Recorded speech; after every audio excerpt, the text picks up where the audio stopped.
వీళ్ళేమో లేదు సుధీర్ గారు చెప్పారని ఇక్కడికి వద్దాం అంటున్నారు. లేదు ఇద్దరు డాక్టర్లేమో అలా చెప్పారు. అసలు ప్లాస్మా థెరపీ అనేదే లేదు. సర్జరీయే దీనికి మార్గం అంటున్నారు. మీరు సమాధానం ఖచ్చితంగా చెప్పాలి సార్ దీనికి. ఇది చాలా మందికి ఇలా జరుగుతుంది. అంటే మీరు ఎప్పుడన్నా చూడండి, కొత్తగా సమాజంలోకి ఒక మార్పు వచ్చిందనుకో, దానికి అడ్డంకులు ఉంటాయి.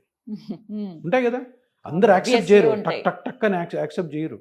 సో చాలా డిస్కషన్స్ జరుగుతాయి, చాలా ఆర్గ్యుమెంట్స్ జరుగుతాయి. చాలా చాలా జరిగిన తర్వాత అది మంచిదైతే యాక్సెప్ట్ చేస్తారు. ఇక్కడ ఏం జరిగిందంటే 2017లో నేను ఎప్పుడైతే ఇది స్టార్ట్ చేశానో, స్టార్టింగ్ డే 1 నుంచి కూడా మనకు అడ్డంకులు. ఏం అడ్డంకులు? దీని గురించి దుష్ప్రచారం. ఎందుకు దుష్ప్రచారం చేస్తున్నారు?